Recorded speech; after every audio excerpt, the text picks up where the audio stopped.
Sayyidina Muhammad bin Abdullah wa ala alihi wa sahbihi wa man walah. Wala haula wala quwwata illa billah. Amma ba'd. Rabbi shrah li sadri wa yassir li amri wahlul 'uqdatam min lisani yafqahu qawli. Subhanaka la ilma lana illa ma 'allamtana innaka antal alimul hakim. Wala haula wala quwwata illa billahil aliyyil azim. Allahumma arzuqna fahman nabiyyin wa hifdzal muslimin wa ilhamil malaikatil muqarrabin wa maftah alaina futuhal arifin. Allahumma anfa'na bima 'allamtana wa 'allimna ma yanfa'una warzuqna uluman tanfa'una. Jamaah Majelis Taklim Al-Iqan, Bapak-bapak, ibu-ibu, alhamdulillah dengan izin Allah Subhanahu wa taala kita bisa berjumpa lagi, kumpul lagi di majelis taklim ini. Sebelumnya kita mengucapkan taqabbalallahu minna wa minkum. Taqabbal ya karim. Mudah-mudahan Allah terima semua amal saleh kita di bulan Ramadan yang lalu, dan Allah berikan kita panjang umur, sehat afiat, supaya tahun-tahun berikutnya Ramadan masih ketemu lagi, masih bisa ibadah lagi sampai seterusnya, istiqomah, waktunya pulang dalam keadaan husnul khatimah. Bapak Ibu sekalian, dirahmati Allah. Nah, pada pagi hari ini atas permintaan Ustazah saya isi lagi nih pada Rabu ini. Kali ini saya ingin menyampaikan mutiara pemikiran Imam Al-Ghazali. Gak banyak sih, dikit-dikit aja ya. Kalau kebanyakan takutnya pusing. Kebanyakan sedikit-sedikit, tapi insya Allah mudah-mudahan ada. Dan sebenarnya ini lebih kepada sharing ya. Ini ada berbeda. Jadinya buka ya. Oke, baik ya. Saya ingin berbagi terkait pikiran Imam Al-Ghazali. Ibu-ibu, bapak-bapak boleh disimak pelan-pelan. Gak banyak sih, dikit aja nih. Nanti kalau dia mau ditanyain boleh ya. Saya mau kasih lihat dulu nih. Kalau kita lihat gambar ini menggambarkan sosok Imam Al-Ghazali itu yang ahli di berbagai bidang ilmu. Jadi Imam Ghazali itu bukan cuma ahli di bidang satu ilmu, tapi banyak. Ini juga belum semuanya saya tulis nih, ini baru sebagian doang.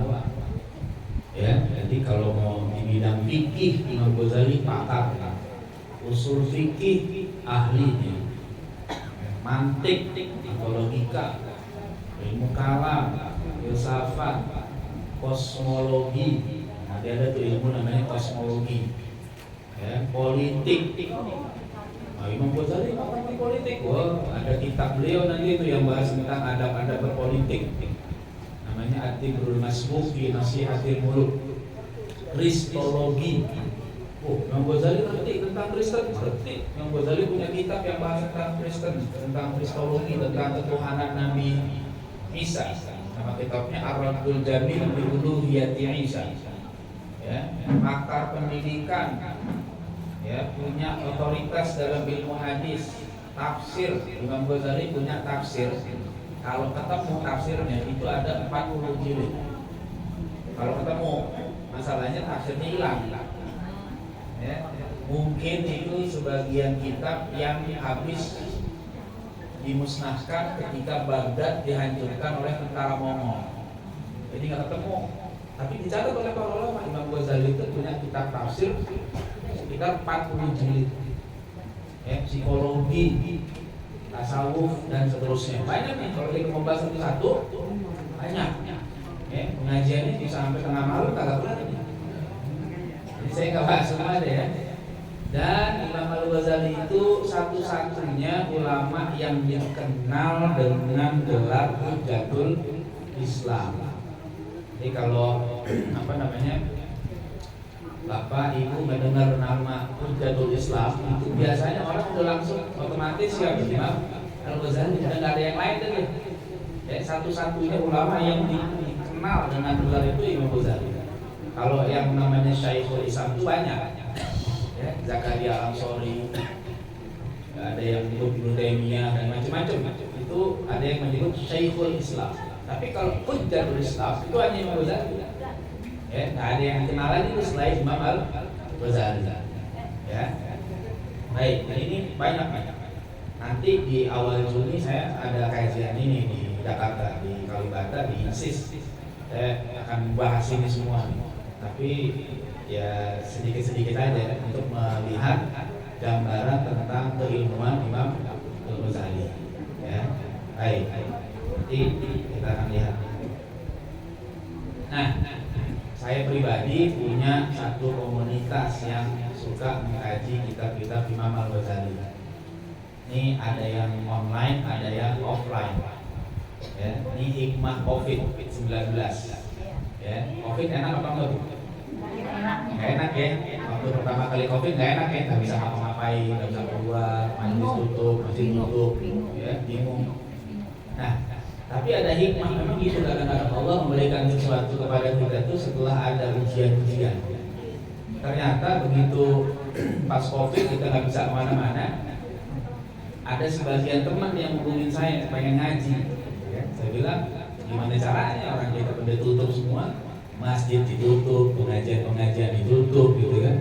Akhirnya dia usul, gimana Ustaz kalau seandainya ngajinya online? Udah deh, akhirnya setelah istikharah, musyawarah, pikir-pikir ya udah bismillah ya. Soalnya kalau kita nggak tahu waktu itu kan COVID kelarnya berapa lama gitu. Ya, udah ngaji deh mulai. Jadi sekitar tahun 2020 kalau nggak salah kita mulai pengajian ini. Nah ini ngajinya online yang atas nih. Ya, ngajinya online. Jadi saya baca kitabnya dan mereka minta baca kitab Imam Ghazali. Yang saya baca kitabnya kitab Ihya Ulumuddin online ke satu-satu, dan sampai sekarang sudah kita khatamkan 4 kitab dari Ihya. Ihya itu totalnya ada 40 kitab. Nah, itu sudah selesai 4 kitab. Sekarang lagi masuk kitab ke-5, yaitu lagi bahas kitab zakat. Sekarang ya. Nah, terus begitu COVID-nya udah agak reda tahun 2021, belakangan tuh mulai dibuka sebagian gitu ya. Nah, kita mulai ngadain yang offline. Saya tawarin teman-teman, mau nggak ngajinya offline? Sekarang kan udah agak reda nih. Ya udah deh mau. Jadi akhirnya kita bikin pengajian tiap hari Ahad di rumah saya itu. Ya, nah, nanti kadang-kadang beberapa bulan sekali ada jamaah yang siap nampung jadi tuan rumah. Ya, jadi kita kumpul. Kalau yang tiap Ahad rutin di rumah tuh, Bu Elis tuh pernah ke rumah saya tuh pengajian sekali. Cuma karena jauh kayaknya nggak balik lagi. Ya, tapi pernah lah. Ya. Nah, sisanya muter-muter. Nah, ini udah berjalan nih. Sampai sekarang masih alhamdulillah ya, masih berjalan. Nah, ini komunitas yang saya dirikan bersama teman-teman. Nama komunitasnya Rumah Ukhuwah Hujjatul Islam. Nama komunitasnya ya, Rumah Ukhuwah Hujjatul Islam. Ini gambarnya gini, ini gambar di bawah ini gambar rumah saya nih. Ya, ini gambar rumah saya nih. Nah, ini rumah saya biasa dipakai ngaji kalau tiap hari Minggu. Nah, kemarin Bu Elis sama jamaah Munawaroh mampir rumah tuh. Kalau di alam, ya, jamaah Redcon sebagian yang suka ngaji di sini, sebagian itu juga. Kapan-kapan kalau mau main boleh. Ya, kabar-kabarin aja. Ya, di daerah mana? Di dekat pondok saya, dekat Depok. Masuknya Cibinong Pondok Raja. Ya. Nah, jadi ada rumah, ya nggak gede-gede banget ya, lumayan. Ya, buat ngaji, parkirannya juga ada. Ya, mudah-mudahan ntar ada rezekinya yang bisa dibangun. Ya, bisa jadi majelis yang enak buat ngaji gitu ya.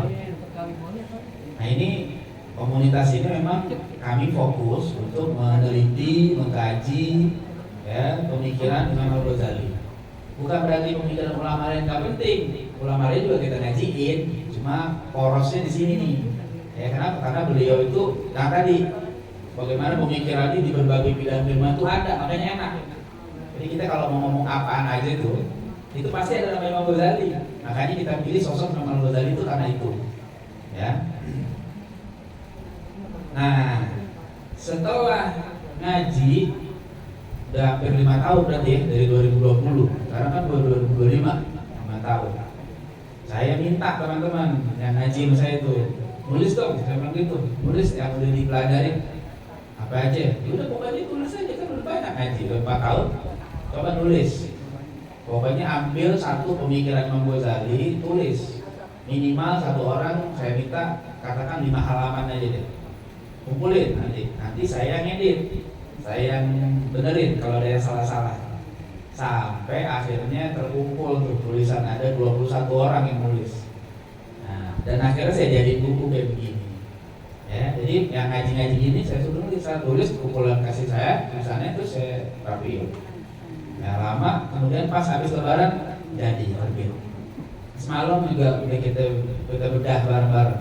Saya undang teman-teman yang nulis untuk bicara, dibahas, kita undang. Alhamdulillah semalam yang hadir online sih, bukan offline. Tapi lumayan yang hadir kemarin 90 lebih yang hadir. Jadi kita bisa melihat lagi tuh. Nah sekarang saya mau tambahin lagi nih, sedikit pemikiran yang ada aja di sini. Ya, nggak semua. Kalau semuanya, terlalu banyak nih. Sampai sekarang pemikiran Imam Ghazali belum kelar-kelar dibahas sama orang, saking banyaknya. Makanya kita ambil yang bisa aja, gitu, yang bisa kita ambil, kita pahami. Baik, dan nanti saya kasih lihat isinya. Nah ini isinya nih, isi bukunya. Jadi buku ini ditulis sama teman-teman, ibu-ibu, bapak-bapak sekalian. Bukan ustadz yang nulis, bukan ustazah. Latar belakangnya beda-beda, macam-macam. Karena yang ngaji sama saya gak semuanya ustadz. Ada yang dosen, ada yang ibu rumah tangga, ada yang dokter, ada yang arsitek, ada yang wartawan, ada yang psikolog, ada yang mahasiswa, ya, ada yang apa lagi nih? Ya pokoknya macam-macam. Ada yang manajer satu. Jadi backgroundnya macam-macam yang ikut ngaji itu. Nah makanya karena punya background yang macam-macam nih, latar belakangnya macam-macam, mereka nulisnya itu enak gitu. Sesuai dengan pengalaman yang mereka punya, mereka bagi juga di sini. Makanya ada semalam dokter yang nulis, dia cerita, namanya Dokter Valeria. Dokter Valeria ini dia dokter kandungan, ya, spesialis OB. Nah itu dia cerita bagaimana tentang kesehatan mental dari sisi kedokteran. Disampaikan data-datanya sama beliau. Asik betul. Jadi gimana pemikiran Imam Ghazali itu bisa dikaitkan dengan masalah yang sekarang orang bilang kesehatan mental. Karena di dokter latar belakangnya enak, jadi kita dapat. Jadi pemikiran yang usianya sudah hampir 1000 tahun yang lalu ternyata sampai sekarang tuh masih berlaku, masih relevan kata orang gitu ya. Hebat, enak banget. Nah, kemudian ada yang dosen dari Samarinda, dia bahas tentang masalah media sosial hari ini. Ya, gimana pemikiran Imam Ghazali ditarik ke sini untuk menilai fenomena yang banyak ramai di media sosial. Orang pada berdebat, orang pada nge-share macam-macam gitu kan. Nah, kita ambil pemikiran supaya kita bisa menyikapi dengan bijak. Ya, dan banyak lagi. Nah, makanya ini buku buat saya pribadi, saya luar biasa ya, nggak menyangka apa-apa. Saya kan niatnya santai aja nih nulis buku ini, udah santai aja, nggak usah terlalu mikirin yang berat-berat, kayak gitu ke teman-teman. Ternyata mereka serius nyiapinnya gitu. Dan setelah saya baca karyanya yang mereka tulis, saya edit, bagus-bagus. Ya, sayang betul nih kalau nggak diterbitin. Pokoknya harus terbit. Saya usahain tuh, ngedit tulisan tuh tiap hari. Ya, capek juga ngedit sebenarnya. Enakan tulis sendiri.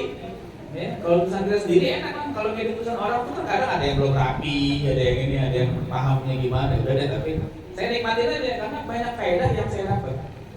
Ya, dari pengalaman-pengalaman yang mereka tulis. Ya.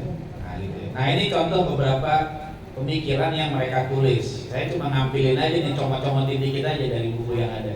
Ya, saya nggak sertakan teks asli dari Ihya-nya deh ya. Nah, nanti bacanya panjang. Nah ini ada seorang yang nulis, teman yang ngaji nih, namanya Nunu Karlina. Dia nih mahasiswa. Ya, sehari-hari cuma usaha aja, usaha logam mulia. Ya, usahanya. Ya, usahanya apa? logam mulia gitu ya. Ya kerjaannya gitu, dia bukan kerja kantoran. Nah sekarang dia nulis nih. Nah sini dibilang contohnya, kebaca nggak? Kebaca ya? Saya bacain deh. Menurut Imam Al-Ghazali, kita mesti menggunakan lisan untuk menyebut Allah Ta'ala dan memujinya sebagai pernyataan syukur kepadanya tanpa keluhan. Tuh, kita baca kan, Alhamdulillah. Kan kata Allah apa?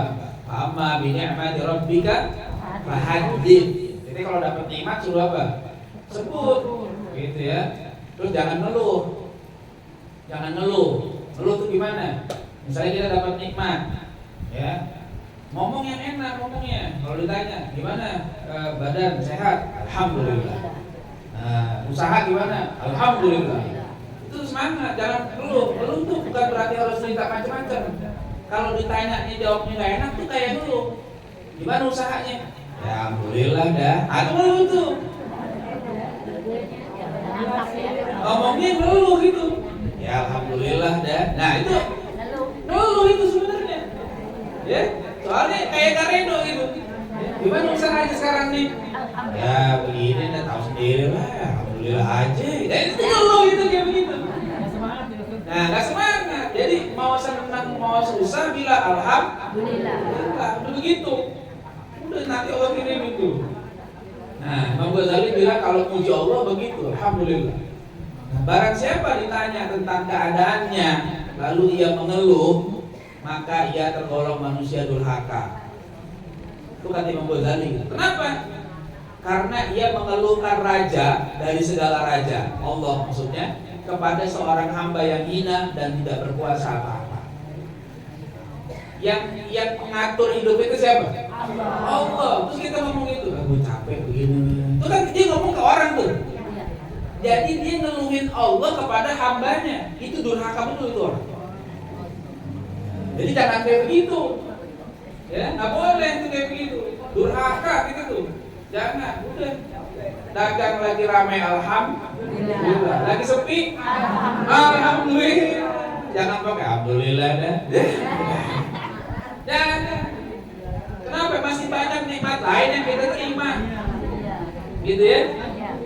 Jangan cerita macam-macam. Ya begini. Ya, akhirnya nanti itu dianggap sebagai hamba yang durhaka. Ya, baru diuji sedikit, kemudian ngeluhnya sama manusia. Jangan yang kayak begitu. Ya, ini satu pemikirannya.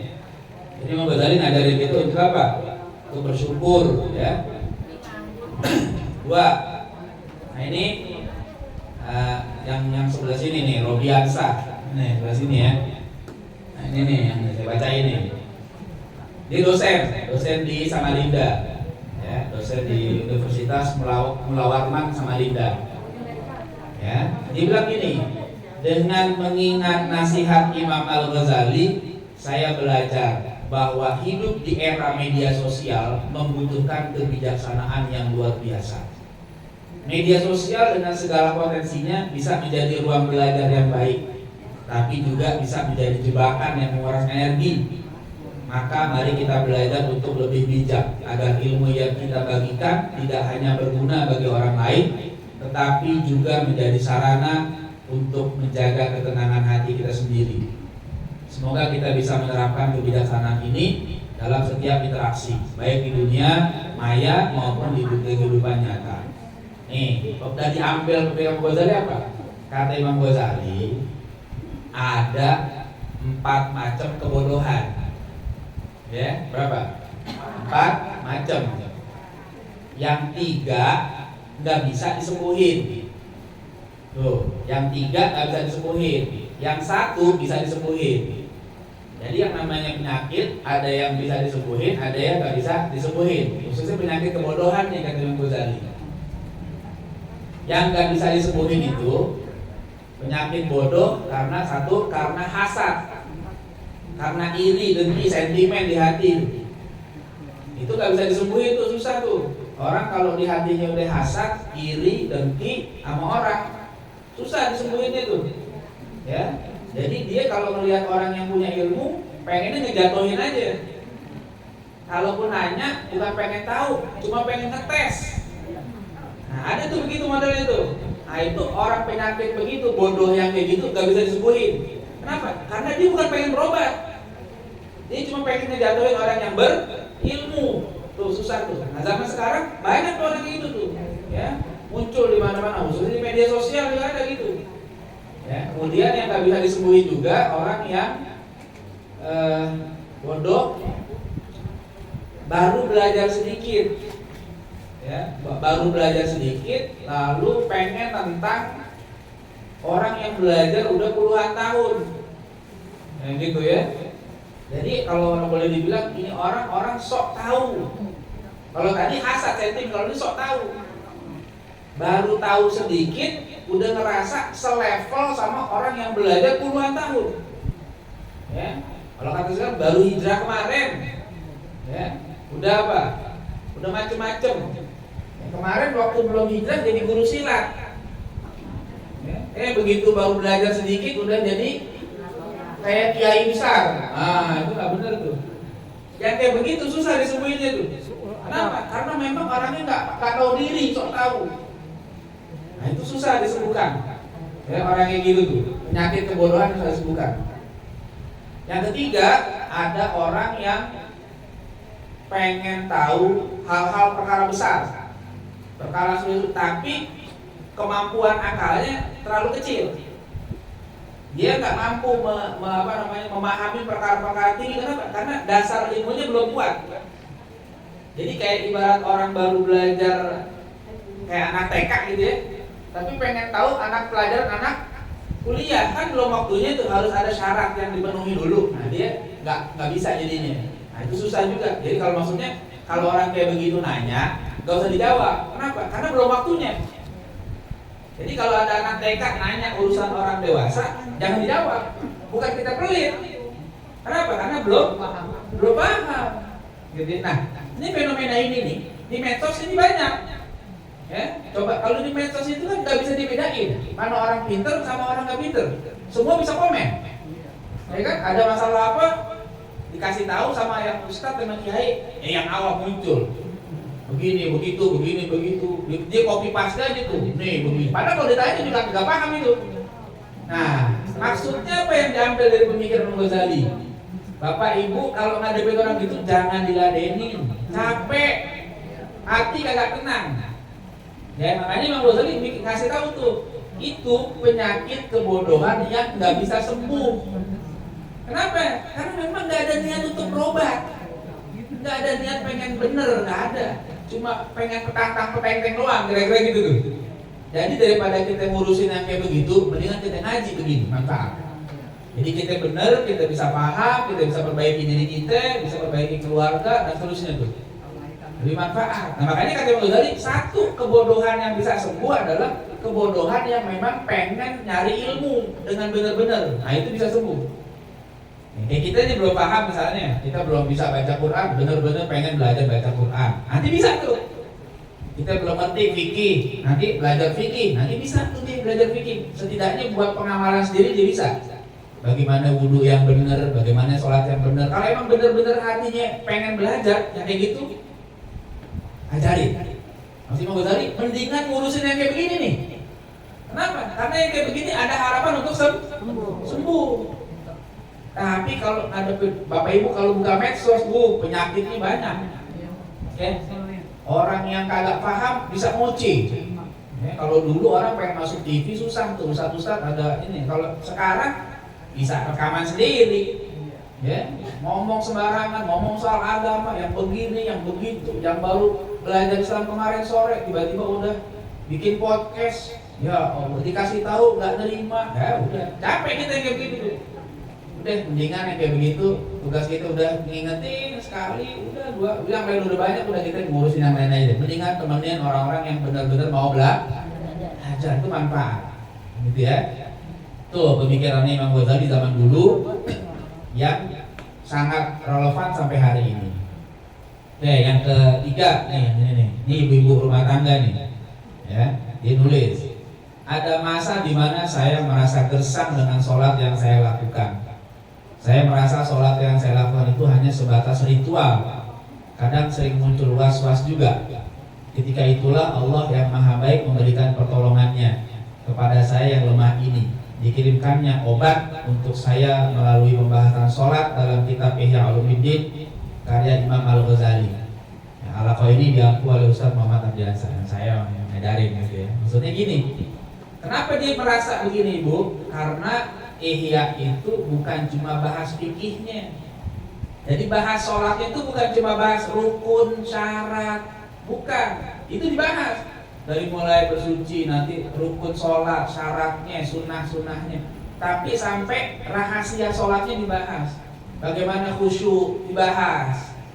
Nah, jadi ternyata begitu kita ngajiin bareng-bareng tuh bab sholat, kita jadi mikir lagi, ya Allah ternyata sholat kita masih begini. Nah, jadi diajarin tuh sama Ghazali supaya bisa sholatnya lebih baik. Jadi bukan sekedar ruku, bukan sekedar sujud, bukan sekedar i'tidal, tapi semuanya punya nilai. Apa yang harus kita lakukan ketika kita berdiri? Apa yang harus kita lakukan ketika takbiratul ihram? Ketika kita ruku, ketika kita sujud, sampai salam. Itu semua dibahas detail oleh Imam Ghazali secara hikmahnya. Makanya kitab ini dahsyat. Ya, jadi bukan sekedar kayak kitab fikih biasa. Ya, kalau kitab fikih biasa memang bahasanya hukum, fokus pada hukum. Kita nggak akan menemukan dalam kitab-kitab fikih pembahasan soal khusyuk, nggak akan ada di situ. Nah, di Ihya ini Imam Ghazali akan membahas masalah sholat secara mendalam. Benar-benar, jadi kita benar-benar sholat itu diajarin sama beliau gimana sih kalau latihan khusyuk, gimana kalau was-was. Nah, kan kadang-kadang bisa terjadi was-was dalam sholat tuh. Imam Ghazali kasih solusi nih kalau was-was begini. Ya. Nah, terus apa yang kita mesti lakukan lagi? Oh, macam-macam banyak. Jadi ini orang setelah ngaji jadi semakin lebih tenang ketika sholat tadi. Alhamdulillah tuh. Ya, jadi ada manfaatnya nih. Ini dia tulis sendiri tuh kayak begitu. Supaya apa? Sholatnya lebih enak. Kalau tadi dia nggak enak banget. Sholat ya udah cuma sekedar kayak gugurin kewajiban doang. Yang penting udah sholat udah. Tapi maknanya nggak tertanam. Padahal Allah mengatakan apa? Inna sholata tanha anil fahsya'i wal munkar. Sholat itu mencegah perbuatan keji dan sholat yang bagaimana? Nah, sholat yang benar, yang khusyuk begitu. Nah, kalau cuma sholat biasa tunggang-tungging doang, ya nggak akan punya pengaruh kayak gitu. Makanya kalau maaf ya, misalnya kita lihat itu ada orang-orang yang korupsi, sholat apa enggak? Sholat. Yang selingkuh? Sholat. Nyolong? Sholat. Kok masih selingkuh, masih korupsi?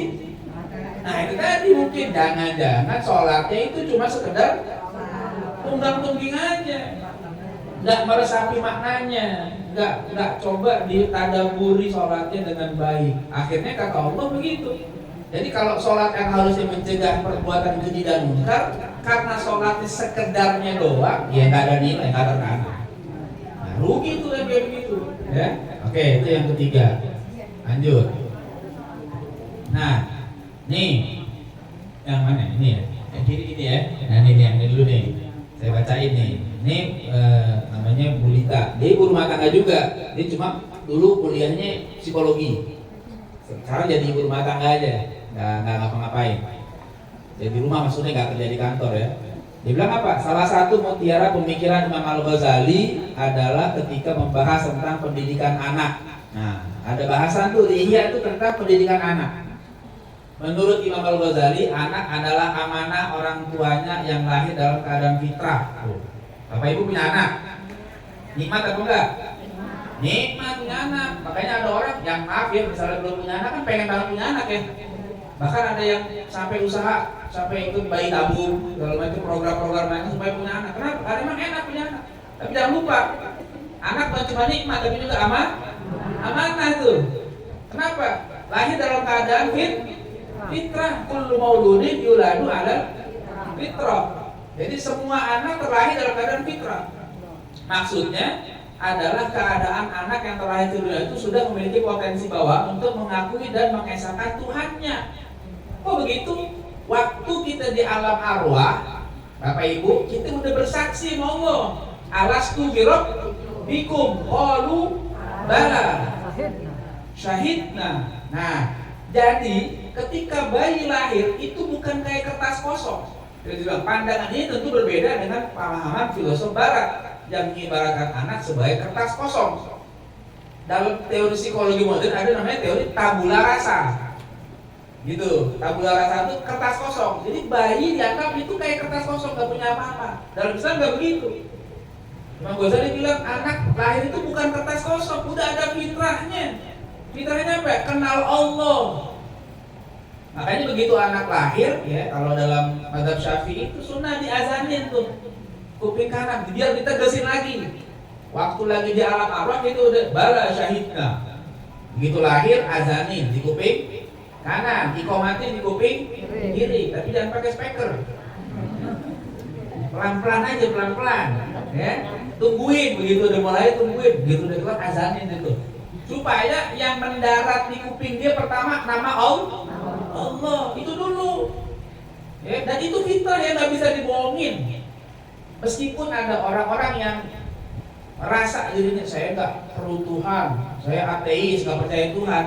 Dia kalau dalam keadaan lagi terancam dirinya pasti nyebut nama Tuhan. Coba aja, dia ngaku ateis, nggak percaya ada Tuhan. Begitu naik pesawat, pesawatnya goyang, dia ngomong, oh my God, oh my God. Iya nggak? Iya, gitu. Bahasa Inggris ya. Maksudnya kan, itu kan artinya memang ada fitrah, dia itu kenal Tuhan. Kenapa? Arwah kita semuanya udah bersaksi. Masalahnya ketika di dunia rusak, gitu ya. Ada yang makanya kata Nabi apa? Fa abawahu yuhawidanihi au yunasiranihi au yumajisanihi. Nah, orang tua punya tanggung jawab tuh, jangan sampai anaknya jadi Yahudi, Nasrani atau Majusi. Nah, jadi Imam Ghazali ngingetin, Bapak Ibu sekalian yang punya anak, ingat itu amanah loh. Jadi harus dijaga tuh amanah itu. Jangan hanya sekedar punya anak aja banyak, diurus kagak. Jangan, dididik anaknya. Sekarang kalau anaknya nggak dididik dosa. Oke, dilanjutin lagi nih, ini tulisannya agak panjang.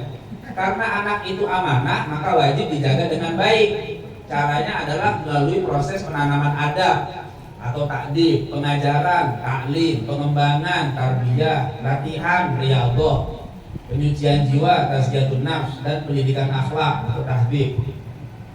Adapun materinya, menurut Imam Ghazali yang paling utama adalah akidah. Seyogianya akidah disampaikan kepada anak sejak awal pertumbuhan melalui menghafal, meniru, atau mengikuti kaidah dasar agama atau tauhid. Ya gitu. Makanya tadi tuh pertama kali diajarin kuping Allah dulu. Kenal sama Allah. Nanti kenalin akidah lewat Quran, lewat hadis, lewat pandangan para ulama. Jangan sampai imannya hilang. Ini zaman sekarang, tantangannya berat, banyak. Kalau di media sosial, di situ juga banyak tuh paham-paham yang nggak benar disebarin di situ. Belum lagi pergaulan bebas, ngeri anak-anak sekarang kalau nggak dijagain. Tadi itu salah satu nanti ya dokter yang salah satu murid saya dokter nih kan, dokter spesialis obgyn ya kandungan. Kemarin lagi ngaji dia cerita pengalaman dia tuh sering banget didatengin sama orang tua bawa anak gadisnya umur 16 tahun. Ngapain? Ada yang minta digugurin, ada yang minta ditolong kelahirannya karena hamil duluan. Bayangin coba. Terakhir dia bilang baru kemarinan datang anak umur 16 tahun, perempuan, hamil, pacarnya adik kelasnya umur 14 tahun. Coba tuh. Ditanya sama dokter nih murid saya nih, kamu masih kecil ngapain begini? Apa sih yang bikin kamu begini? Habis penasaran dok, gitu. Gara-gara apa itu? Nonton itu pasti ya bener. Jadi penasaran dok, kok bisa hamil ya dok? Nanya lagi dia, kok bisa hamil dok? Padahal saya cuma sekali, dan sekali juga kalau jadi. Nah, begitu tuh kalau nggak, dan itu dia bilang kan saya tanya itu bener ya, Ustaz maaf aja, saya sering nerima pasien kayak begitu, bukan satu, sering bu. Kalau seandainya kalau yang minta gugurin nih, kata dia, kalau nggak mau digugurin sama dokter, dia pergi ke dukun beranak. Dia ngancem, pokoknya kalau nggak mau ya udah saya pergi ke dukun beranak. Dukun beranak lebih fatal lagi nanti. Pokoknya anak kuliah tantangannya banyak kali ini. Makanya punya anak perlu dijaga. Imam Ghazali ingetin tuh, jaga anak, fitrahnya jangan sampai rusak, akidahnya jangan sampai rusak, akhlaknya jangan sampai rusak. Kenapa? Kita yang malu kita. amanah. Kita dititipin sesuatu, begitu yang punya minta rusak, marah gak? Marah. Ini kita dititipin apa ya? Motor. Tukang parkir itu, kalau parkir titipin kan motor ke dia itu. Begitu kita pulang mau ngambil motor, spion hilang, ban kempes, marah nggak kita? Nggak marah, kenapa kagak dijaga? Gitu juga anak yang Allah titip, nggak dijaga sama kita, Allah marah. Begitu, kenapa anak dirusak begini? Kan saya kasih dalam keadaan fitrah, dosa, makanya harus dijaga. Imam Ghazali itu ada satu kitab namanya Kitab Ta'dibus Sibyan. Di Ihya itu aja tuh dibahas tentang bagaimana cara mendidik anak. Jadi jangan dikira Ihya itu kitab tasawuf yang bicara ini, pendidikan anak juga ada di situ. Oke, kita lanjut lagi nih. Nah, ini Syarifah Fatimah. Nah, beliau ini orang Malang, istri dari Direktur Pascasarjana Universitas Islam Dalwa. Direktur pasca sarjananya, nah ini istri ini ngaji menurut saya. Saya kan ngajar di Dalwa, beliau lagi S3 di bidangnya ekonomi beliau. Dia bilang gini, menurut Imam Al-Ghazali, sabar adalah kemampuan seseorang untuk melawan nafsunya berdasarkan perintah agamanya. Itu sabar tuh. Kalau nafsu pengennya berbuat yang nggak baik, tapi kata agama jangan, itu sabar namanya.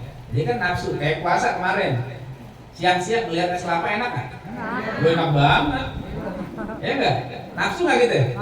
Nafsu, tapi kata agama, habis maghrib. Itu namanya sabar. Padahal ada nafsu, tapi kata agama entar maghrib. Ya udah maghrib, sabar. Tapi kalau dia nggak sabar, buka. Di rumah mah sahur bareng keluarga, di jalan buka, karena nggak sabar. Gitu ya. Nah, itu sabar tuh. Terus kata dia, Imam Al-Ghazali mengibaratkan sabar bagaikan obat penyembuh penyakit yang membawa keselamatan bagi peminumnya. Obat akan diminum seseorang meski sepahit apapun demi untuk kesembuhan dirinya. Tuh. Jadi sabar itu memang pahit. Enak nggak? Nggak enak sabar itu. Cuma kalau kita kayak orang sakit minum obat, hasilnya apa ya? Insya Allah sehat, ya bismillah sehat, insya Allah begitu. Syariatnya obat, pahit, gitu kan? Nah begitulah kesabaran, begitupun kesabaran bagi orang yang berakal. Dia lebih memilih untuk menahan pahitnya sabar demi ketenangan jiwa dan ridha Allah Subhanahu Wa Taala. Jadi Imam Ghazali ada kitab bab sabar, nanti dia jelasin bagaimana supaya sabar. Nggak enak sabar, ngaji sabar, kalau nggak sabar enak kan nonton sinetron.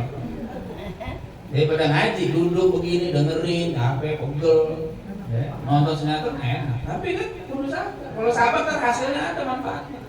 Punya duit, enak kan dipakai buat apa? Hura-hura. Hura-hura. Agama suruh zakat.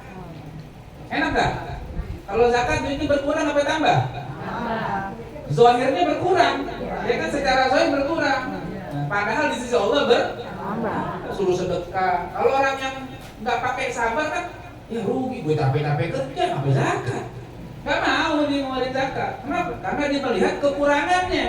Kalau kita pakai iman, melihat bukan kekurangannya, kelebihannya udah Allah siapin. Cuma sabar, ntar dikasihnya. Gitu ya. Nah itu satu bab yang beliau tulis tentang sabar. Nah kemudian yang sebelah sini nih, Bu Astrid namanya, dia sekarang ibu rumah tangga. Latar belakang pendidikannya dia arsitek, desain interior. Jadi dia bisa bikin teknik gitu, dia bisa bikin arsitek rumah tuh begini. Arsitekturnya ini bisa. Sekarang udah berhenti kerja, dulu kerja, sekarang dia di rumah aja. Nah ini menarik. ini juga banyak terjadi pada sebagian orang. Dan dibagi cerita. Dia bilang, dia cerita tentang yang lain. Jadi kan poin penting gini. Sebelum ke poin tulisan saya, ada sedikit cerita yang perlu saya sampaikan. Ini kata dia, awal ikut kajian kitab Imam Al-Ghazali ini, saya diajak oleh seorang kawan. Jadi ini sebelumnya diajak sama temennya, mau ikut gak ngaji? Ngaji apa? Ngaji kitab Imam Al-Ghazali, ngaji kitab Ihya gitu. Saat itu saya menolak. Dia gak mau, kok mendengar nama Imam Ghazali udah anti duluan itu. Imam Ghazali, kenapa? Karena begitu banyak berita simpang siur tentang pemikiran beliau yang saya terima. Tuh, Banyak yang kayak begini. Begitu dengar nama Imam Ghazali udah, oh Imam Ghazali, oh iya doif hadisnya, oh palsu. Nah, baru dengar. Tapi nggak pernah ngaji padahal. Jangan-jangan lihat cover kitabnya juga belum pernah. Tapi karena berita, namanya berita itu kan bisa benar, bisa salah, bisa bohong. Karena itu akhirnya saya terhijab dari kebaikan karya agung Sang Hujjatul Islam, yaitu kitab Ihya Ulumuddin. Lama dia nggak mau ikut, nggak mau diajakin, ya udah. Temennya nggak mau maksa, ya udah nggak apa-apa. Kalau nggak mau masa dipaksa. Sampai akhirnya kata dia, Allah Subhanahu Wa Taala membuka hati saya untuk menerima kajian kitab yang sangat monumental itu. Tuh, Allah kalau mengasih hidayah gampang aja. Akhirnya dia penasaran juga, dipikirin akhirnya, coba cari tahu, ikut, betah lama-lama. Dan yang selama ini dia dengar ternyata nggak terbukti. Yang dibilang Imam Ghazali begini begitu, isinya begini begitu, macam-macam, ternyata enggak. Nah itu, makanya hati-hati terima berita. Kalau seandainya sembarangan, akhirnya kita harusnya dapat kebaikan jadi terhalang. Nah, tapi kalau mau buka hati, yakin orang sebesar Imam Ghazali yang keilmuannya diakui oleh seluruh ulama di dunia dari zaman dulu, masa iya ngajarin kagak bener? Imam Ghazali itu bukannya Walid yang di film Malaysia tuh. Itu film Walid Malaysia itu ada tuh. Ya. Nonton lu? Beda. Trailernya doang ya? Beda. Itu bohong dia, itu film. Oknumnya ada yang kayak begitu, meskipun nggak semuanya. Memang ada yang begitu, sebagian oknum. Walid nak jadi boleh. Gitu. Yang kayak gitu jangan diikutin. Itu kagak bener. Imam Ghazali nggak pernah ngajarin kayak begitu, pakai nikah batin segala macam. Nggak ada. Nah, Imam Ghazali itu kitabnya diakui oleh seluruh ulama, dijadikan rujukan. Pada masa perang salib aja itu rujukannya Ihya. Makanya dia bilang, saya selama ini terhijab. Begitu masuk, dengar ternyata berubah. Berubahnya bukan karena dicuci otak, enggak, saya nggak cuci otak. Emang saya ngapain? Jelasin aja itu kitab. Saya kan kalau ngajar bahasa Arabnya saya jelasin. Terus teman-teman yang ikut aja, lihat aja terjemahannya. Lihat terjemahan saya benar atau salah, cek aja. Kalau dia pada nggak bisa bahasa Arabnya, boleh beli buku terjemahannya. Saya bilang, nanti saya bantu. Nanti kan pada nyimak juga gitu. Tapi akhirnya dia bilang, ternyata selama ini karena saya terlalu sempit pemahamannya, akhirnya nggak mau menerima kebenaran Ihya Ulumuddin. Nah, di sini dibagi pengalaman. Kemudian akhirnya dia nulis tuh, ya pemahaman dia yang dia dapat tentang masalah ilmu, ya. Nah ini sebagian lagi pemikirannya Imam Ghazali. Selayaknya penuntut ilmu tidak memvonis satu bidang ilmu sebagai ilmu yang rusak karena adanya perbedaan pendapat di kalangan ahlinya, juga karena ada kesalahan seseorang atau beberapa orang di dalamnya. Tuh, jadi nggak boleh kita menganggap ilmu rusak gara-gara ada orang rusak yang dikenal dalam itu, nggak boleh. Kayak misalnya tasawuf dianggap sesat. Kenapa? Karena banyak sufi sesat, kan itu sebagian orang aja. Nah kalau seandainya gara-gara ada sufi palsu kayak Walid yang di film itu, langsung kita tolak tasawuf semua, nanti semua ilmu bisa kita tolak. Kenapa? Tafsir ada juga mufasir yang ngaco. Tafsir nyeleneh ada gak? Ada. Ya, tafsir yang ayat kemana, tafsirannya kemana? Ada. Hadis, ada nggak yang bikin hadis palsu? Banyak. Nah itu berarti kita tolak juga dong.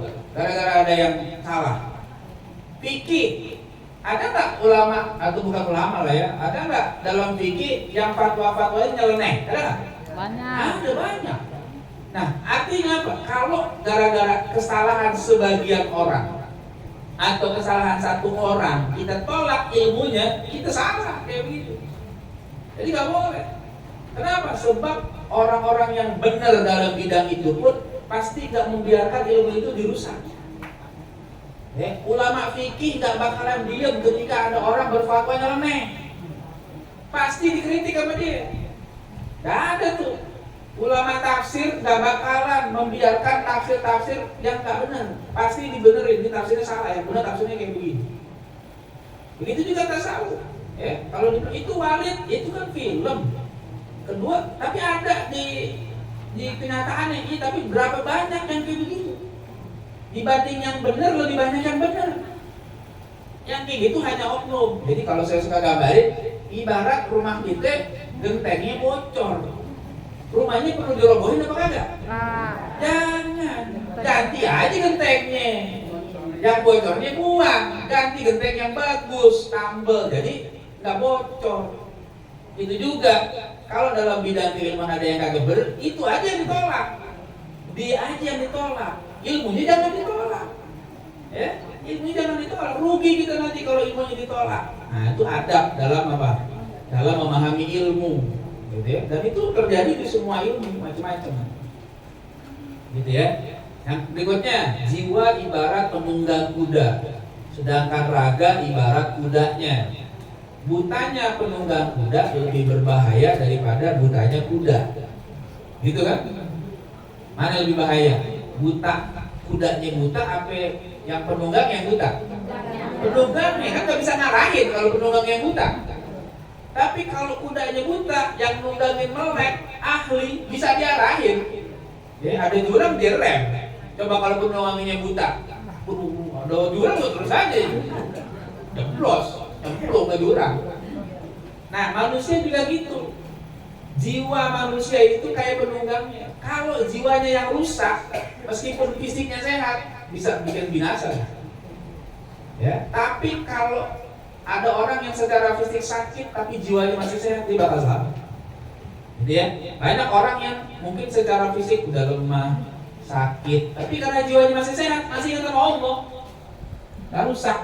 Tapi berapa banyak orang yang badannya sehat, kuat, lupa sama Allah, kenapa? Jiwanya yang rusak, yang sakit. Tuh, hati-hati. Jadi, nah, manusia itu dua unsur. Manusia itu bukan cuma fisik, bukan cuma badan, tapi ada jiwa. Ya, ini harus kita sadar. Makanya kalau orang tua kita dulu ngomong, lu jadi orang biar tahu diri. Tahu diri itu maksudnya bukan tahu fisik doang, tapi tahu apa? Jiwa. Kita punya jiwa. Sebagaimana jasad fisik butuh sesuatu, butuh makan, butuh pakaian, ya kan? Kalau kita nggak makan, lemas apa enggak?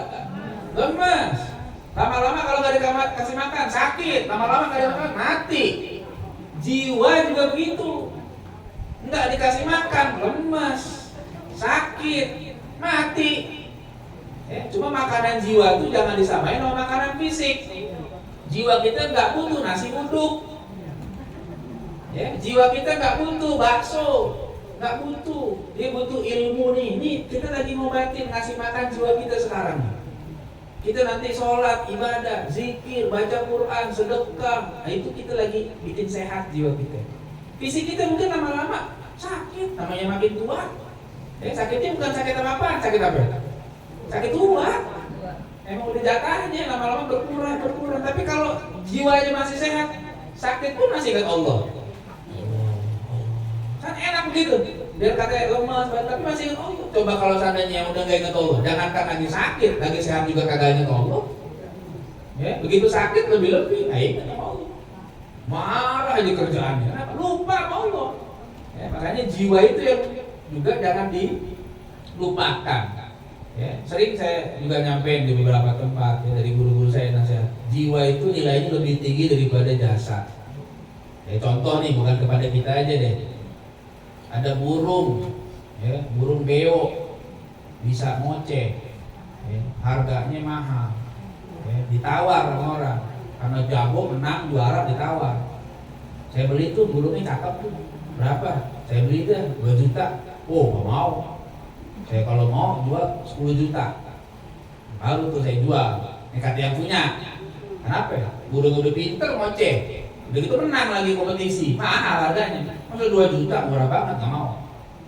Udah tuh 3 juta deh, gak juga 10 kalau 5 gak juga. Deket ke 10 juta.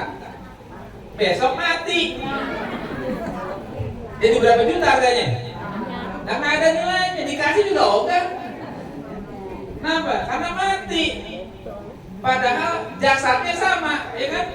Bulunya masih ada, kakinya masih ada, paruhnya masih ada, mata yang gak ada apanya? Ruhnya, nyawanya, jiwanya itu nggak ada. Tuh, makanya hati-hati tuh. Ya, bangke. Makanya kita hati-hati, jangan cuma mikirin fisik aja, jiwa perhatiin.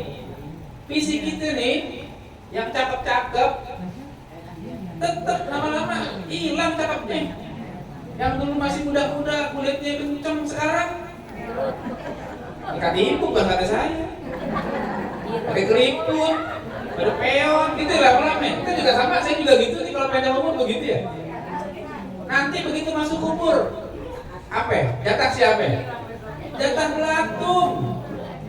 Kali gitu ada yang meninggal cakep, badannya mulus, masih muda. Begitu masuk kubur kata belatung, jangan dimakan, sayang udah gini, gitu. Ada begitu nggak? Enggak, semuanya dimakan. Kecuali jasad-jasad yang Allah pilih lah, jasad para nabi, jasad para aulia. Tapi kalau jasad orang biasa gitu habis. Makanya kalau kita dibongkar kuburan udah nggak ada apa-apa ini kan tuh. Jasadnya habis, ruhnya itu yang Allah jaga. Kita akan merasakan nikmat, azab, begitu. Kalau jiwanya nggak benar habis. Nah, jadi jangan suka membanggakan jasad. Jasad itu sebentar doang. Ya, bukan berarti nggak boleh rapi, tapi jangan lupa kita punya selain jasad ada jiwa. Jadi banyak orang sakit jiwa. Ya, orang jiwa itu sakit bukan cuma di rumah sakit grogol, bukan. Ya, orang yang sombong sakit jiwa. Ya, kenapa sombong? Apa yang mau disombongin sih? Kita manusia sombong. Apa yang mau kita sombongin? Cakep. Dah berapa lama cakepnya? Kaya. Berapa kaya kita? Nah, sekaya-kayanya gitu. Tetap yang namanya kaya tuh cuma Allah doang. Kenapa? Kita butuh nggak sama siapa-siapa? Butuh. Satu piring yang kita makan, yang berjasa sama kita berapa orang? Emang kita nanam padi? Enggak. Masak ikan ayam? Enggak. Itu satu piring aja yang bantu itu udah baik. Artinya kita nggak kaya. Kenapa? Karena kita masih butuh sama orang-orang. Apa yang kita sombongin? Rumah. Ya Allah, rumah kita. Keong nggak sombong, punya rumah. Dibawa-bawa. Anaknya satu-satu dikasih, bawa ke rumah. Ya enggak? Kalau dia bosan dilepas rumah, enggak dikontrakin. Pernah lihat nggak yang kontrakin rumah? Kagak, dilepas aja, ditinggal sama dia. Ya, kata bapaknya itu kalau lu bosan tinggalin aja, jangan kontrakin dulu gitu. Ya. Baju, mau banggain baju yang burung merak tuh, cakep bajunya. Ya enggak? Kita paling baju cakep lagi kondangan atau lagi jadi pengantin, berapa jam? Itu juga nyewa. Coba burung merak pakai cakep, boleh kalau dibuka tuh, waduh, cakep, jalan, tidur pakai begitu, buang air pakai begitu. Nah kita buang air kagak pakai begitu, ya kan? Jadi mau sombong apa sih kita? Orang kalau sombong itu udah sakit jiwa deh. Ya? Jadi yang sakit jiwa itu bukan yang di jalan-jalan orang yang telanjang. Itu sakit jiwa juga, tapi yang kayak gitu nggak ada hukum. Ini gila, nggak ada mukallaf. Tapi orang yang sombong ada urusan itu. Yang riak-riak itu sakit jiwa. Orang sekarang bilang flexing, ya, flexing, kalau flexing pamer-pamer. Ya, pakai gelang rame-rame, pura-pura ngambil makanan. Coba-coba dong, pengen pamer doang. Tuh, mama sono, mama sini mah kagak. Gak punya apa. Padahal ternyata pengen pamer, pura-pura tolong dong tuh kuenya, dibunyiin dikit-dikit. Ada begitu? Ada. Itu flexing kayak gitu. Sakit jiwa tuh orang yang begitu. Ya. Banyak lagi penyakit-penyakit jiwa. Hasad, orang yang sentimen, sakit jiwanya tuh.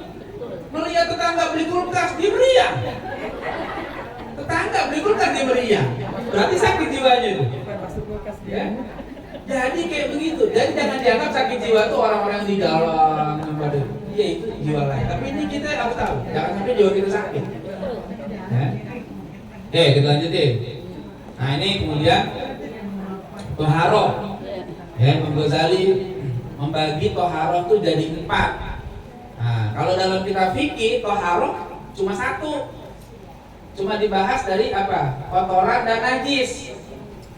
Kitab fikih, ini kotor, ini najis. Nanti najis dibagi, ada najis mukhaffafah, ada najis mutawassito, ada najis mughalladhah. Ya, najis ringan, najis sedang, najis berat. Itu dalam kitab fikih itu dibahasnya. Ya. Kalau najis ringan, kencing anak bayi laki-laki, gitu kan? Yang belum berumur 2 tahun dan belum makan apa-apa kecuali susu, gitu. Kalau najis berat, najis anjing dan babi, najis berat. Nah kalau najis pertengahan, selain itu darah, nanah, muntah, bangke, arak, dan sebagainya itu najis pertengahan. Di kitab fikih bahasanya itu, batasannya itu doang, ya. Atau hadas tambah, hadas kecil dan hadas besar. Kalau hadas kecil kita wajib wudu, kalau hadas besar wajib mandi. Udah sampai situ doang fikih. Nah di Ihya Imam Ghazali bahas ada tingkatan lagi toharoh, bersuci bukan hanya dari kotoran, bukan hanya dari najis, dari hadas, ada juga kedua yang tingkatan lebih tinggi, menyucikan diri dari dosa. Tuh, mata nih, ada dosanya nggak nih? Ada nih. Kuping ada nggak? Tuh, mulut. Nah, ini semua nih 7 anggota tuh kudu dijaga, jangan sampai dosa. Mata, kuping, lidah, perut, tangan, kemaluan, kaki, 7 tuh kudu dijaga tuh. Mata jangan suka ngeliatin yang diharamkan Allah. Kuping jangan suka dengerin, mulut jangan suka ngomong sembarangan, ya, perut jangan makan yang haram, kaki jangan ngajakin ke tempat yang nggak bener, kemaluan jangan berbuat zina dan sebagainya. Nah, itu semua harus dijaga. Dosa, gitu ya, dosa nggak boleh itu sembarangan. Ya, mulut ghibah dosa, ya, yang dengerin sama. Kan saya nggak ghibah Ustaz, saya cuma dengerin, ya sama. Orang gibah karena ada yang dengerin. Coba kalau nggak ada yang dengerin, jadi gibah nggak? Enggak. Makanya kalau ada yang mulai gibah, ibu tinggalin. Tahu nggak? Maaf mau ke toilet, gitu bilang aja. Berhenti dia pas itu. Tapi kalau ibu udah ngomong, tahu nggak? Iya apa? Coba. Nama dimasak. Tunggu, buat dulu, buat denger. Masaknya ditinggal, pengen denger. Gibah dosa. Yang ngomong dosa, yang dengerin juga dosa. Kadang-kadang udah gibah pakai berdalil. Apa aja nih? Kita bukan ngomongin orang. Ngomongin siapa? Ghibah itu yang diomongin ada orangnya. Orang pelit kita omongin, dia mau pelit, emang baru tahu ini, apa monyong-monyong, pelit itu. Kalau udah ghibah sampai khusyuk banget ghibahnya, dosa. Nggak boleh begitu ya. Jadi itu tingkatan toharoh yang kedua. Yang ketiga, toharoh menyucikan hati dari akhlak tercela. Nah tadi tuh, jangan sampai riya, jangan sampai sombong, jangan sampai ujub, ya, jangan sampai hasad. Nah, itu semua sifat-sifat tercela tuh dalam diri kita tuh. Ya, jangan sampai muji-muji diri sendiri. Nah, itu diganti dengan sifat-sifat yang baik, ya, dengan akhlak yang baik. Tawadu, ikhlas, ridho, syukur, sabar. Mestinya begitu. Jadi jangan sampai di hati kita ada kotoran-kotoran. Ya. Nah, kemudian nanti toharoh yang paling akhir itu adalah menyucikan diri dari selain Allah Subhanahu wa Ta'ala. Ini yang maknanya benar-benar ikhlas. Udah cuma Allah aja udah di hati dia, nggak ada yang lain. Itu toharoh juga. Kalau di hatinya masih ada selain Allah, berarti dia belum murni tuh. Nah, ini susah. Tahapan ini tahapan berat. Tapi mau bantu jelasin. Kita harus belajar supaya benar-benar ikhlas, nggak ada apa-apa lagi. Ya, itu ada jalannya untuk sampai ke sana nanti dijelasin. Ya, dan itu bukan nggak ada dasarnya, ada dasarnya. Allah mengatakan, "Faman kana yarju liqa'a rabbih falyamal amalan sholihan wa la yusyrik bi ibadati rabbih ahada." Kalau yang mau beramal, yang berharap jumpa dengan Allah, maka hendaknya dia beramal soleh dan jangan menyekutukan Allah dengan apapun ketika dia beramal. Jadi benar-benar semuanya hanya Allah. Itu namanya bersuci. Sucikan, hanya Allah saja, yang lain buang, yang lain tinggalkan, hanya Allah saja. Nah, itu maknanya ikhlas. Nah, ini adalah bagian dari apa? Pemikiran Imam Ghazali itu yang sangat penting buat kita. Jadi kita bukan cuma bersih badannya doang, badan cakep, badan wangi, sholat kagak, dosa. Kata malaikat bau kayak begitu. Dosa itu ada baunya, ya. Badan muka di facial, nggak pernah kena air wudhu, ya jelek. Ya, di dunia putih, begitu dikubur gesem, lebih hitam dari pantat dandang. Kenapa? Karena nggak pernah kena air wudhu. Dandan aja kerjaannya, operasi plastik. Sampai diubah-ubah, yang tadinya mancung ke dalam pengen mancung keluar. Ya, nggak usah kayak begitu-gitu. Ya, bukannya fisik yang dicari sama Allah Subhanahu Wa Taala. Ibadah kerjain. Jangan sampai kita memperhatikan fisik sampai lupa kepada Allah. Begitu. Ya, jadi kita harus tahu nih. Jadi jangan hanya sekedar wangi, bersih. Ada dosa yang harus kita tinggal. Ada akhlak tercela yang nggak boleh kita kerjain. Dan bagaimana kita benar-benar ikhlas kepada Allah Subhanahu Wa Taala. Ya. Itu. Nah, dah dikit aja soalnya kalau ditulisin banyak. Ini sekedar testimoni dari Dr. Rahmatul Husni. Dia dokter, dosen di Ibnu Khaldun, dan dia banyak meneliti kajian wanita dan parenting. Dia udah baca buku ini, kita kasih. Dia kasih komentar, testimoni. Dia bilang ada 21 tulisan dalam buku ini dengan fokus yang berbeda, ditulis oleh penulis dengan latar belakang beragam. Mulai dari dosen, ibu rumah tangga, dokter, psikolog, hingga mahasiswa. Perbedaan latar belakang itu justru membuat buku ini kaya perspektif sekaligus terasa membumi. Isinya membahas berbagai sisi kekhasan Imam Al-Ghazali tentang perjalanan spiritual dan intelektual beliau, karya-karyanya yang mendalam, urgensi keikhlasan dalam menuntut ilmu, penyakit kebodohan, dan cara menyembuhkannya, pentingnya tazkiyatun nafs sejak kecil, akidah yang jernih, serta makna terdalam dari sholat yang khusyuk, dan masih banyak mutiara lainnya yang bisa direnungkan perlahan. Buku ini bukan hanya tentang teori, tulisan-tulisannya mengajak kita menelusuri jalan pulang. Jalan pulang itu maksudnya pulang kepada Allah, ke rahmatullah, kembali kepada hati, kembali kepada Allah dengan cara yang sangat human, sangat manusiawi, tidak menghakimi tapi mengajak, tidak menggurui tapi menuntun. Kalau Anda sedang kehilangan arah atau merasa kering padahal sudah banyak belajar agama, mungkin yang hilang bukan ilmunya tapi ruhnya. Dan buku ini bisa menjadi titik awal untuk menemukan kembali ruh itu, ruh keikhlasan, ruh taubat, ruh muhasabah, dan ruh cinta kepada Allah. Nah, ini komentar beliau setelah baca buku ini. Jadi ini kalau baca iyanya langsung agak berat, tapi karena dia tulis ulang dengan yang mereka pahami, jadinya enak dibaca. Lebih gampang buat orang-orang biasa juga refleksi lah gitu ya. Pengalaman ini menarik. Nah, satu lagi dari Dr. Hasan Basri Tanjung. Dia penulis tetap kolom hikmah Republika. Kalau dulu di Republika itu ada kolom hikmah tuh di bawah. Nah, dia salah satu penulis tetapnya. Ya, dia tinggalnya di Bogor, punya sekolah namanya Sekolah Islam Dinamika Umat. Jadi kata beliau, udah baca buku ini merupakan antologi. Antologi itu kumpulan tulisan dari para pencinta dan pengagum ulama besar sepanjang sejarah Islam, komunitas kajian ruhi yang rutin mengkaji secara menyeluruh berbagai sisi pemikirannya, telah menyerap secara beragam dengan rasa yang ikhlas, dengan rasa yang khas dan unik. Pengalaman intelektual setiap orang pasti akan berbeda satu sama lain. Itulah khazanah intelektual yang lahir dari literasi yang kuat. Sila disimak dan dibeli selain untuk konsumsi pribadi, tetapi juga bisa menjadi amunisi untuk membantah tuduhan tak berhujat atas beliau dari kalangan yang kerdil dan picik. Nah, itu sekedar testimoni dari teman saya. Jadi sedikit tadi pemikiran Imam Ghazali yang saya kutip dari buku yang ada.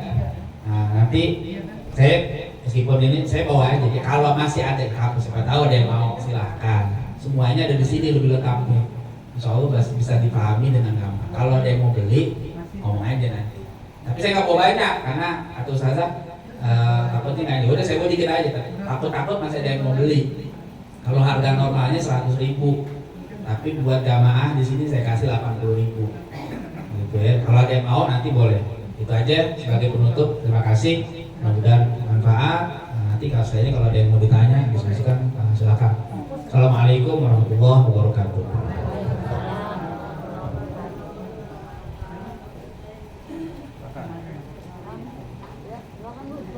Silakan Bu. Waalaikumsalam. Ustaz, saya mau tanya tadi yang masalah sholat, Ustaz. Sholat itu kita memang selama ini seperti ritual aja ya, Pak Ustaz, seperti kegiatan rutin.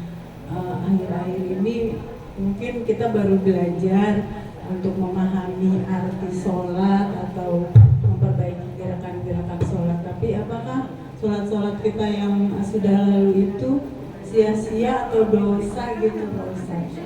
Kemudian juga kalau kita sedang sholat, kita lagi flu gitu, terus bersin keluar ingus gitu, apakah itu membatalkan sholat?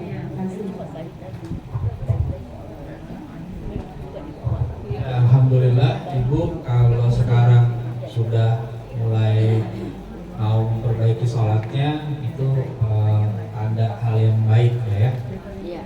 Mudah-mudahan itu membuat sholat kita yang dulu seandainya pun ada kekurangan tetap Allah terima ya, begitu. Kenapa? Karena mungkin waktu itu kita belum sadar, belum paham sehingga biasa-biasa saja. Sekarang Ibu udah mulai mau mempelajari, coba memahami sehingga sholatnya lebih baik. Mudah-mudahan yang lalu kekurangannya dimaafkan oleh Allah SWT. Yang penting kan Ibu tetap sholat kan, cuma mungkin waktu itu sholatnya belum terasa betul ya. Ya biasa Bu, kadang-kadang namanya hidup masih muda gitu kan, masih macam dinamikanya. Tapi setelah makin kesini kita kok rasanya ada yang kering, banyak pengen belajar lagi. Ya mungkin mudah-mudahan yang lalu-lalu kan kita sholat, bukan nggak sholat ya, kita tetap sholat. Sekarang bisa lebih baik lagi. Yang lalu-lalu insya Allah diterima, dimaafkan oleh Allah Subhanahu Wa Taala. Nanti jangan berhenti sholat, jangan berhenti belajar supaya sholatnya makin cakep, makin baik. Ya, gitu. Terus masalah kalau bersin, ya sebenarnya bersin nggak membatalkan sholat. Bersin itu nggak membatalkan sholat. Ya kalau seandainya memang ada yang mau keluar, kalau belum keluar dari tenggorokan nggak masalah. Tapi kalau udah keluar, ingus nggak batalin sholat. Ya, kalau mau itu dielap juga nggak apa-apa. Dan ingus tidak najis. Ya, kalau ingus najis kesian orang pilek nggak bisa sholat. Ya, jadi ingus dilap aja, kalau itu dilap boleh, nggak apa-apa. Siapin tisu ya Tat? Pakai tisu boleh atau pakai apa aja boleh. Penting karena ingus tidak najis.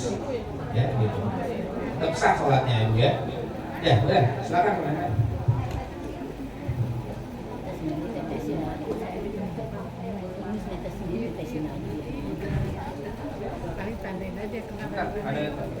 Tes.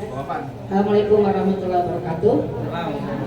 Ustadz, saya ingin menanyakan tentang menurut Imam Al-Ghazali yang mengatakan kalau kita harus menggunakan lisan kita untuk bersyukur, untuk memuji Allah atas nikmat yang telah Allah berikan kepada kita. Bagaimana kalau kita memuji seseorang tapi kita juga bilang Masya Allah, ibu ini walaupun udah tua dia rajin ngaji, sehat badannya, terus ada pensiunan walaupun sendiri bisa mandiri gitu. Tapi qadarullah orang itu yang kita puji seperti itu karena kita udah mengucapkan Masya Allah gitu ya, tersinggung, marah, dia malah menghujat kita. Itu kalau ngomong seperti itu nggak boleh, harus ada adab sama orang tua yang lebih tua dari kita gitu. Dan seperti itu salah nggak tuh Ustaz kita ngomong seperti itu kepada beliau gitu? Kita bilang kagum tapi beliau menerimanya bagus kayak seperti hina apa gimana gitu. Apa saya sama ini pernah ngemis gitu? Malah bilang seperti itu. Nah itu gimana tuh Ustaz, pendapat Ustaz? Assalamualaikum warahmatullahi wabarakatuh. Ya, itu kenapa marah? Alasan oke, berarti gini. Mungkin gini ya. Ada yang miss aja kayaknya di situ. Tujuan ibu kan memuji benar-benar tulus, ya kan? Bukan apa emang ibu ngelihat dia orang yang baik, rajin, gitu ya. Mungkin ada missnya di sini. Ibu tulus memuji orang tadi karena memang ibu lihat dia rajin, soleha, gitu ya. Udah tua pun masih semangat, darah, dan dengan pujian kata-katanya pun baik, bukan menghina, gitu ya. Nah, mungkin di satu sisi yang lain itu dia yang dipuji khawatir kali kalau dipuji begitu takut lupa diri sehingga dia marah, mungkin ya. Karena memang ada hadis Nabi, kata Nabi kalau puji jangan depan orang langsung. Tapi itu bukan pujian, bukan larangan hadis itu sebenarnya. Kenapa? Itu maksudnya hati-hati dalam memuji. Karena kalau pujian itu disampaikan kepada orang yang tidak tepat, memang bisa lupa diri. Tapi kalau orangnya udah kuat, nggak masalah. Karena Nabi juga suka puji sahabat-sahabatnya. Nabi suka puji Sayyidina Abu Bakar, Sayyidina Umar, dan yang lainnya dipuji. Itu kan padahal Nabi bilang, jangan puji depan orangnya. Kalau depan orangnya kayak memotong lehernya. Kenapa? Karena dikhawatirkan pujian itu bisa membuat orang lupa diri. Tapi kalau enggak sih nggak masalah. Mungkin ibu ini atau bapak ini khawatir dirinya dipuji jadi hilang pahalanya, padahal enggak. Kan kita nggak minta puji, nggak bisa dipuji. Dan kita juga ya mudah-mudahan nggak lupa diri, nggak ada masalah. Udah tinggal kembalikan aja ke Allah. Gitu. Alhamdulillah. Kalau benar memang itu ya, alhamdulillah. Kalau tidak ya istighfar saja. Astagfirullah. Saya tidak sebaik yang ibu perkirakan. Itu nggak masalah. Mungkin ada bisnya di situ aja sih. Kalau saya pikir jadi bukan kenapa-napa. Dan ibu nggak dosa juga. Ibu puji dengan niat baik ya, bukannya mencela. Kalau mencela dosa. Itu kira-kira. Ya. Karena ibu dulu belakang, ini dulu ya, sebentar ya, bapak dulu ya. Kasihan nih bapak-bapak. Assalamualaikum warahmatullahi wabarakatuh. Salam. Ustaz, ini apakah hadisnya Hasan ya? Mentaraka sholat kafaroh. Itu batasannya untuk dibilang kafir itu apa ya? Ada perbedaan pendapat di kalangan ulama terkait hadis itu. Man taraka sholata muta'ammidan faqad kafara. Barang siapa yang meninggalkan sholat dengan sengaja maka dia kafir. Pendapat ulama mazhab Hambali, Imam Ahmad bin Hanbal dan mazhab Hambali mengatakan kalau orang meninggalkan sholat dia kafir, ya kafir. Kafir beneran, dia memaknai secara zahir itu kafir. Tapi pendapat yang lain dalam mazhab Syafi'i tidak kafir. Ada dua kemungkinan, bisa kafir, bisa tidak. Hadisnya sama, tapi cara memahaminya beda. Bisa kafir jika dia meninggalkan sholat dengan mengingkari kewajiban sholat. Kafir dia. Ayo sholat yuk, enggak, malas sholat. Kenapa? Enggak, gue udah gak percaya sholat. Kafir. Itu maksudnya kafir yang itikodi tadi. Itikodi, keluar, karena dia udah keluar dari Islam. Kalau Imam Ahmad, kalau dalam mazhab Hambali, kalau enggak sholat udah kafir. Nah itu pernah terjadi dialog antara Imam Ahmad dengan Imam Syafi'i. Imam Syafi'i mengatakan bisa kafir jika dia menolak kewajiban sholat. Jadi bukan cuma ninggalin. Ya, tapi kenapa nggak sholat? Gue udah nggak percaya sama sholat. Gara-gara sholat gue jadi apes, dagangan gue jadi sepi. Kafir orang itu langsung. Cuma. Iya, percuma sholat. Miskin-miskin juga, kafir itu. Tapi kalau dia ninggalin sholatnya karena males doang, tapi masih mengakui kewajiban sholat, dia nggak kafir. Maksudnya kafir juga tapi amali. Nah, kafirnya kalau dibilang kafir, kufur nikmat. Nanti Imam Syafi'i begitu. Jadi kalau seandainya dia sholat dulu yuk, aduh, ntar dulu dah. Kenapa? Gue lagi pusing malah. Objek kan gagal. Tapi wajib sholat, gue tahu wajib, gue percaya, cuma gue lagi pusing. Kafir nggak sholat? Dosa nggak? Kafir nggak? Enggak, karena dia masih mengakui kewajiban sholat. Jadi perinciannya gitu dalam mazhab Syafi'i. Jadi bisa kafir jika mengingkari kewajibannya. Tapi tidak kafir kalau masih mengakui, cuma dia nggak ngerjain. Dosa tapi. Sama kayak hukum zina juga begitu. Misalnya orang zina, kafir apa enggak? Kalau dikata zina nggak haram, dia bisa kafir. Zina nggak apa-apa, kafir itu. Sekalipun dia nggak berzina, karena dia menolak haramnya zina.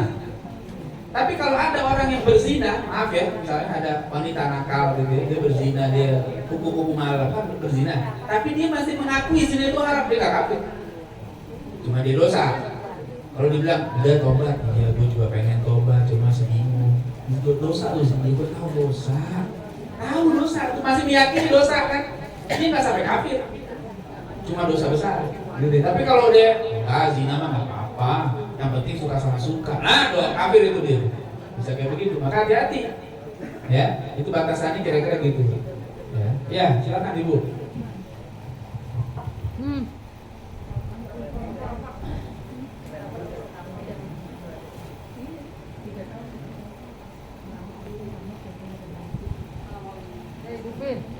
Assalamualaikum warahmatullahi wabarakatuh. Ustaz, ini mungkin dianggap sepele, tapi berat bagi hati saya dalam perjalanan di dekat lapangan itu ada pohon teleng. Apa tuh? Bunga teleng. Iya, kembang teleng. Ada kembang teleng yang buat bayi. Kembang teleng yang buat bayi. Nih, masalahnya jika kita ambil bunganya dibuat minuman, itu kan pemiliknya nggak tahu. Saya pernah bilang sih sama bapak yang parkir, Pak ini meminta sama siapa? Silakan aja Bu ambil. Maksudnya buat minuman hukumnya bagaimana? Haram kah? Bukan gitu. Yang punya siapa Pak nggak tahu. Oh yang orang sini tahu tuh. Itu nunggu sendiri kadang-kadang enggak. Oh berarti nggak ada yang punya. Jadi bagaimana hukumnya? Ini kan nggak ada yang punya berarti kan? Punya, ada. Ada yang punya. Ada yang terawat. Kalau ada yang punya, untuk pemiliknya kita izin dulu. Kalau ada pemiliknya, samperin pemiliknya, minta izin. Mati. Ya kalau ada pemiliknya ibu, coba tanya rumah yang punya pohonnya mana, minta ridonya. Kemarin saya lewat metik, gitu lah gitu. Ya, minta ridonya. Kalau udah besok, jadi kalau kapan-kapan saya metik boleh nggak gitu? Maaf. Ya udah, ntar saya mintain izin. Nah, tadi ceritain sama Ustazah itu yang tahu kronologisnya tuh, ya. Atau nanti Ustazah aja ngomongin. Iya. Ya mana suka ada yang metik daun apa? Teleng. Kemang. Kembang teleng. Nah, iya. Nanti Ustazah yang ngurusin itu supaya diridoin nanti yang punya. Ya. Oke. Ada lagi silakan. Ya, silakan. Itu bagus menjaga diri kan. Iya betul. Hati-hati. Baik Ustaz. Assalamualaikum warahmatullahi wabarakatuh. Saya ingin menanyakan Ustaz agar guru Bentar, Ibu. Bentar. ya terkait dengan ini kata-kata tasawuf, sufi dan tazkiyatun nafs itu apakah ada korelasinya ketiga kata-kata tersebut?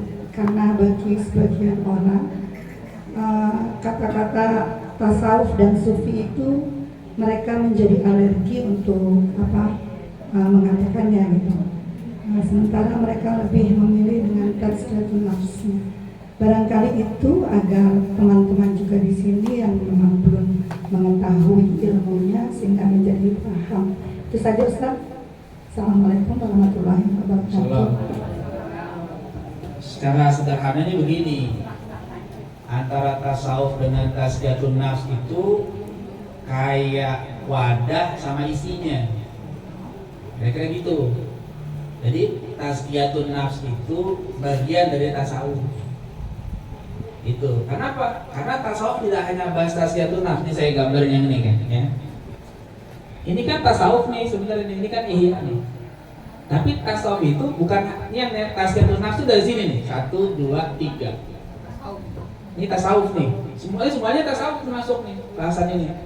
Tapi yang tazkiyatun nafs itu kan penyucian diri. Itu kan mulai dari membersihkan diri dari dosa, dari akhlak yang tercela, kemudian dari selain Allah. Kalau ini kan biasanya masukkannya fikih. Bahasanya kan hadis sama hadas sama najis.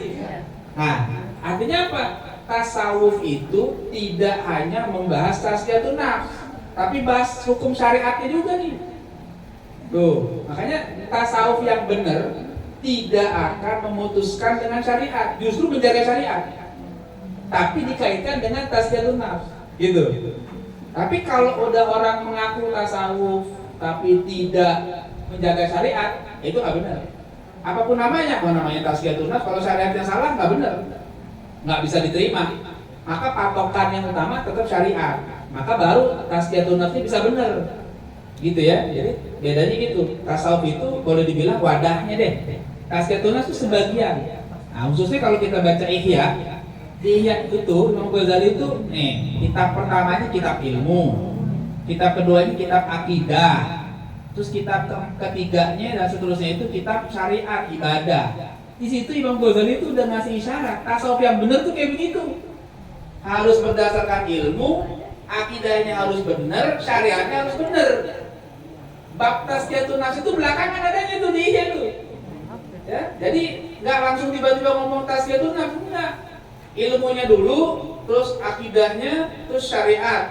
Syariatnya semua dibahas, sholat, toharoh, sholat, zakat, puasa, haji, terus zikir, baca Quran, adab-adab harian, dibahas tuh yang besar itu. Baru di 2 bab terakhir bahas kotoran-kotoran jiwa.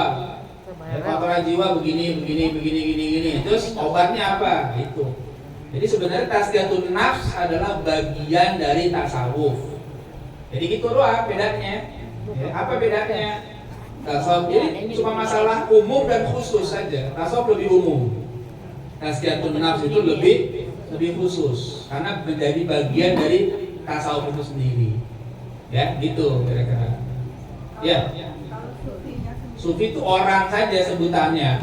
Sama kayak misalnya ahli hadis disebut muhaddis, ahli fikih disebut faqih, ahli tafsir disebut mufassir, ahli tasawuf disebut sufi. Gitu aja sebenarnya, itu nama julukan untuk orang yang mendalami itu. Ya, ahli kedokteran disebut dokter, kan gitu aja sebenarnya. Yang penting bukan masalah gelarnya apa-apa, yang penting bener apa enggak. Mau gelar apa aja kalau nggak bener jangan diikutin. Biar kata ahli tafsir kalau nggak bener jangan diikutin. Biar kata ahli fikih kalau nggak bener jangan diikutin. Emang ada ahli fikih yang nggak bener? Ya ada. Yang fatwa-fatwanya nyeleneh itu jangan diikutin. Ya, jadi nggak usah dipakai. Yang penting bukan masalah gelar, apakah faqih, sufi, muhaddis, mufassir, mu'arrikh dan macam-macam. Bener apa enggak? Itu yang paling penting buat itu. Sehingga kita bisa jaga diri dengan baik. Nggak terkecoh dengan gelar-gelar itu saja. Kalau sekarang mau profesor, mau doktor, mau master, mau sarjana, kalau nggak bener jangan ikutin, gitu aja. Mau ustadz, mau kiai, mau ulama, mau apa aja, kalau nggak bener jangan ikutin. Yang tidak ikutin yang bener. Iya kata orang awam, ikutin kalau bener. Kalau kata guru saya dulu aja apa? Biar kata dari pantat ayam, kalau telur, ambil. Painya yang Telurnya dari mana telur? Dari pantat, kan tempat kotor itu kan. Tapi yang keluar manfaat nggak? Ambil. Biar kata dari mulut orang cakep, tapi kalau muntah, ambil jangan. Ya jangan, muntah najis, jangan diambil. Ya begitu ya. Allah a'lam. Silakan kalau masih ada apa?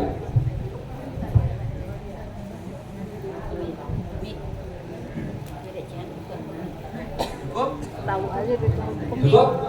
Ya silakan. Nah, Ibu. Mandi ya.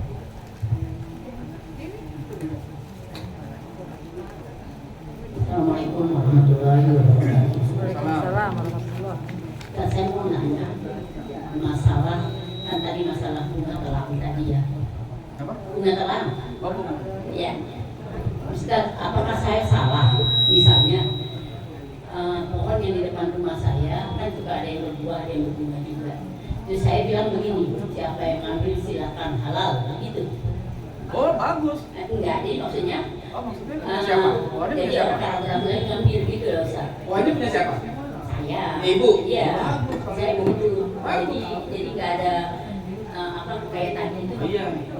Saya begitu, Ustaz. Bagus. Mungkin teman-teman yang lain, saudara saya semua, tolong kalau ada yang begitu, itu aja niatnya. Kalau kata guru saya itu bahkan gini, kita tuh jangankan sedekah sama orang, sama binatangnya ada pahalanya tuh. Iya. Misalnya kita punya pohon, ada buahnya, dimakan kampret, dapat pahala sedekah itu. Apalagi yang makan orang yang haji. Apalagi yang makan ustaz. Iya gitu, Ustaz. Ustaz jangan metik, kirimin aja. Tapi kan saya nggak umumkan. Enggak, yang penting itu udah halal, udah ridho, nggak masalah. Nggak harus diumumkan, yang penting udah ridho nggak masalah, boleh. Terima kasih, Ustaz. Di pesantren, itu rambutan kalau lagi musim, tetangga pada metik. Iya. Pada nanya, saya bilang petik, udah sana makan, nggak apa-apa. Biar pada nikmatin tuh warga sekitar kampung pondok tuh pada petik rambut, petik saya bilang. Kalau masih kurang saya petikin, saya suruh santri manjat, petikin tuh. Kita nggak tahu Iya. amalan yang bikin kita masuk surga itu yang mana kita nggak tahu. Ya, apa sholat kita, apa puasa, jangan-jangan gara-gara rambutan tuh masuk surga tuh. Ya, bisa jadi. Jangan-jangan gara-gara kita ridho dengan orang, dia senang jadi didoain ya Allah. Nah itu jangan-jangan itu tuh. Udah biarin aja, ya. Kasih. Oh bagus ya. Ya, nggak perlu diumumkan. Ini nggak usah, nggak apa-apa. Iya, baik. Lagi silakan, masih ada. Cukup? Cukup? Ada lagi?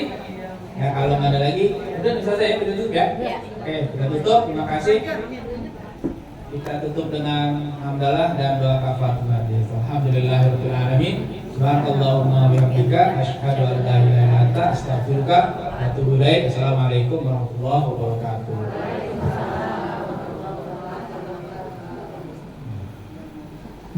Ya, kalau yang masih mau ada buku masih ada.